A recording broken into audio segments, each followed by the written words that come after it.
A little while ago, I did a bonus episode on Ken Liu's short story called The Paper Menagerie. Aside from being just an incredible story, it has this element of fantasy to it. The main character in the story has this menagerie of paper toys that his mother makes him, and they play a key role in his life from his childhood years to adolescence and then ultimately his adult life. And of course, there's other elements of the story, and it's just this amazing award-winning short story. But one of the things that you wonder as you're reading it for the first time or even subsequent readings is this element of doubting reality that the author in a very subtle way puts in there. Is that paper menagerie really alive? Or is it just this boy's imagination? Is it really his paper tiger that is beating up his neighbor? Or is it the boy beating up his neighbor and attributing it to this fantastical element? Is it really the paper menagerie coming to life? Or is this whole thing sort of just a symbol for his mom's love for him? To me, at least, these types of questions are the strength of fantasy as a genre. And I would include science fiction and probably some others in that realm as well. But fantasy and science fiction can stretch the bounds of reality, and yet they can keep the human element intact.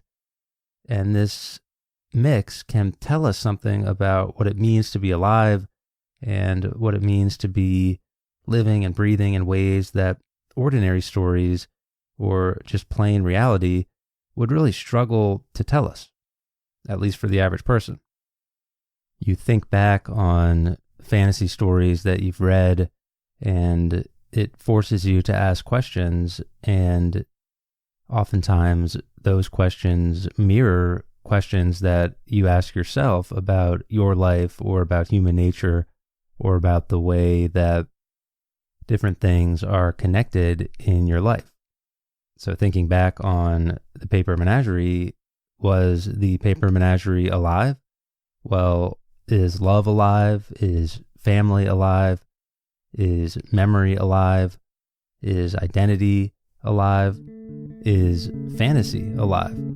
You tell me.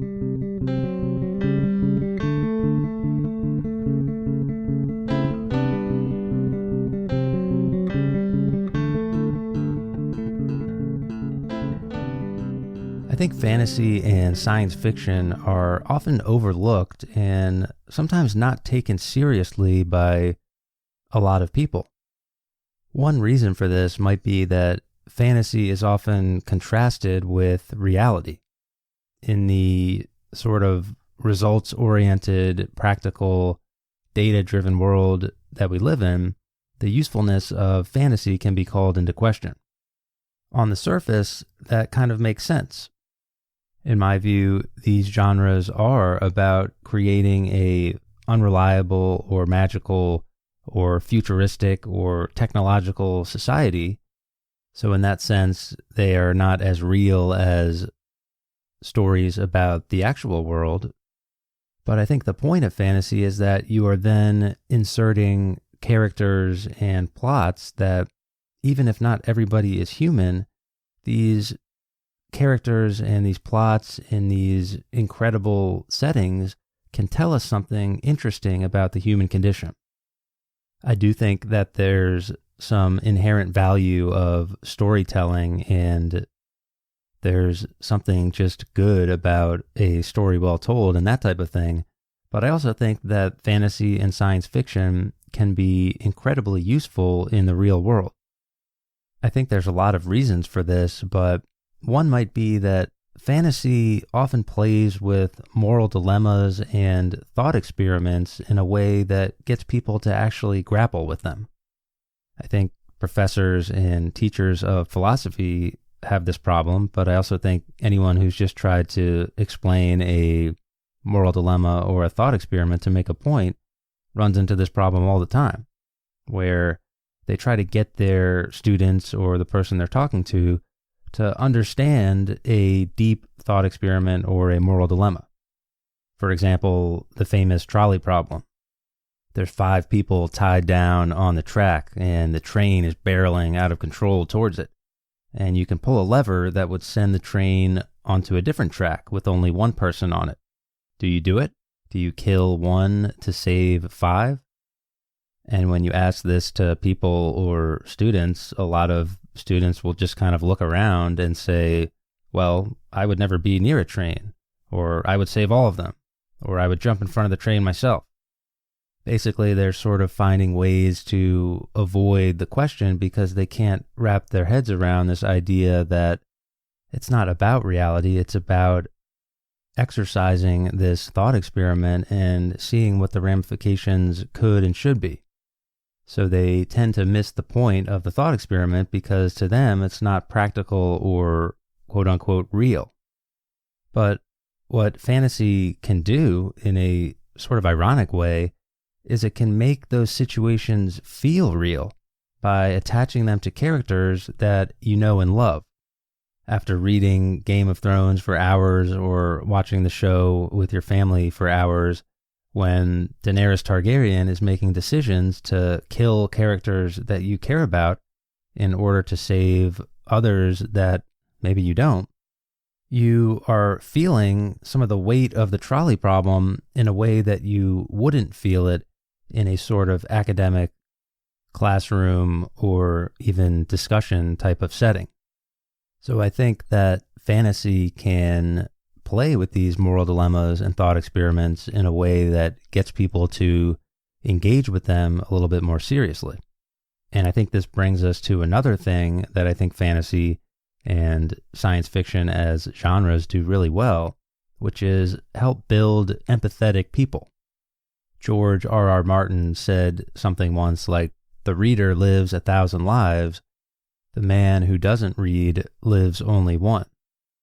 There's this way that great stories have of getting us attached to the characters and truly empathize and feel their plight.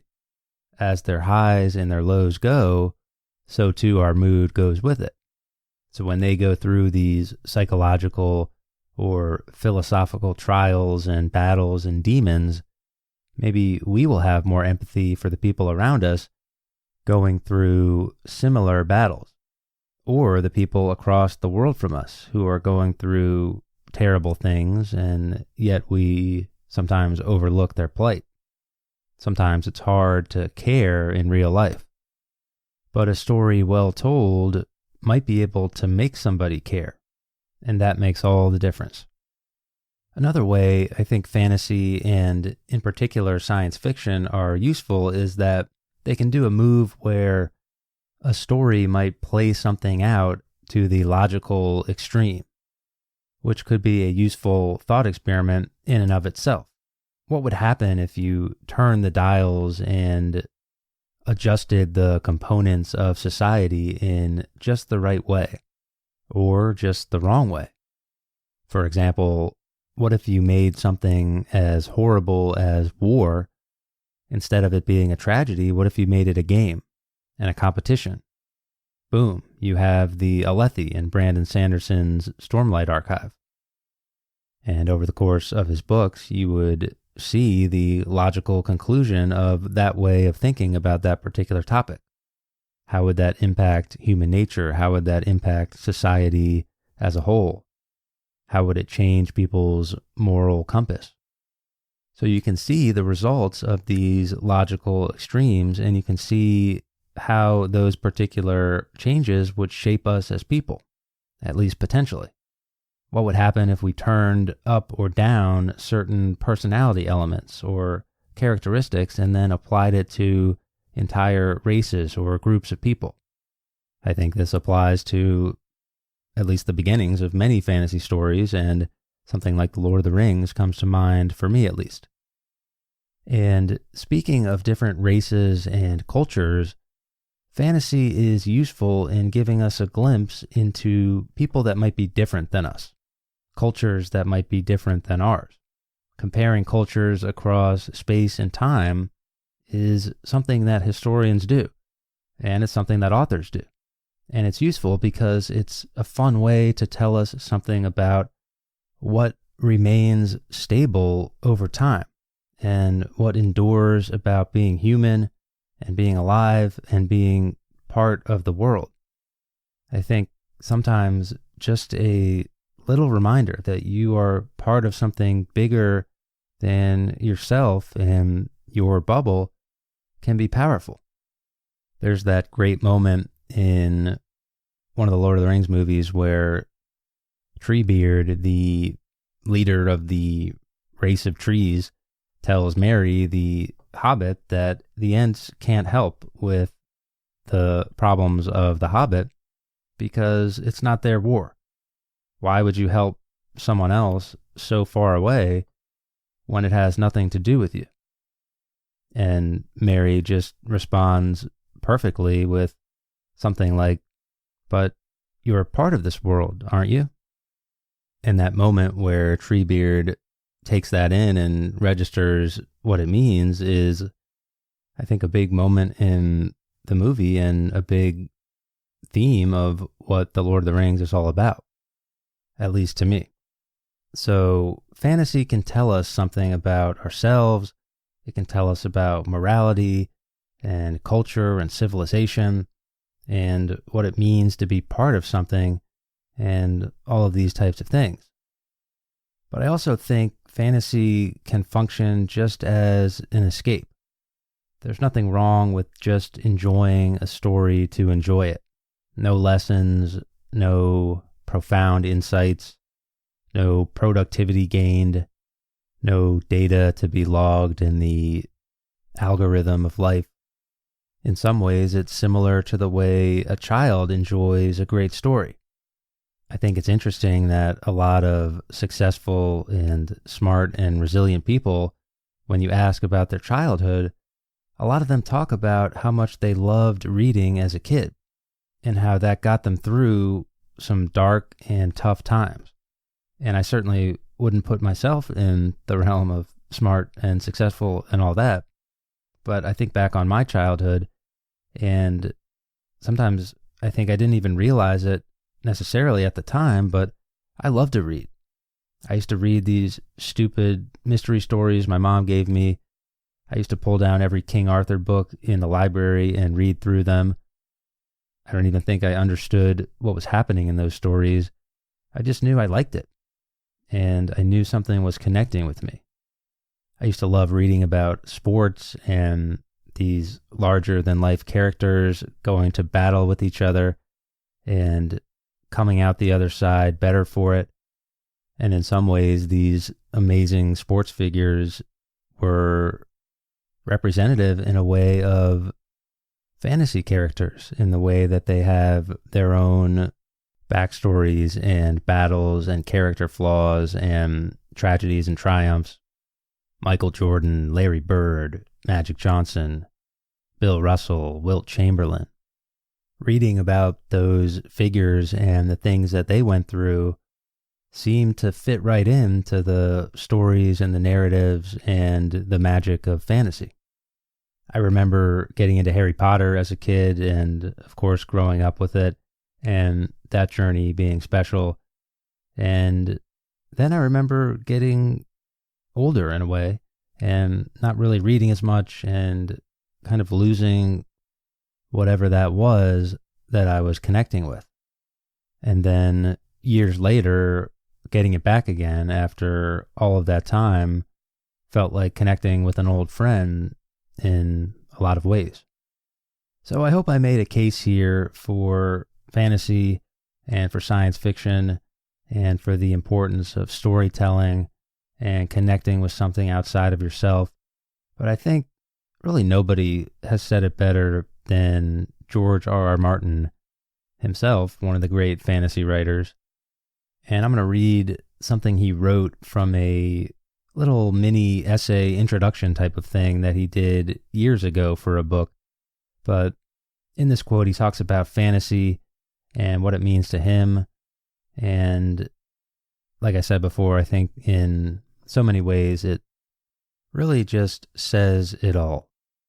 Quote, "The best fantasy is written in the language of dreams. It is alive as dreams are alive, more real than real. For a moment at least, that long magic moment before we wake. Fantasy is silver and scarlet, indigo and azure, obsidian veined with gold and lapis lazuli. Reality is plywood and plastic, done up in mud brown and olive drab. Fantasy tastes of habaneros and honey, cinnamon and cloves, rare red meat and wines as sweet as summer. Reality is beans and tofu, and ashes at the end. Reality is the strip malls of Burbank, the smokestacks of Cleveland, a parking garage in Newark. Fantasy is the towers of Minas Tirith, the ancient stones of Gormenghast, the halls of Camelot. Fantasy flies on the wings of Icarus. Reality on Southwest Airlines. Why do our dreams become so much smaller when they finally come true? We read fantasy to find the colors again, I think, to taste strong spices and hear the songs the sirens sang. There is something old and true in fantasy that speaks to something deep within us, to the child who dreamt that one day he would hunt the forests of the night and feast beneath the hollow hills and find a love to last forever somewhere south of Oz and north of Shangri-La. They can keep their heaven. When I die, I'd sooner go to Middle Earth.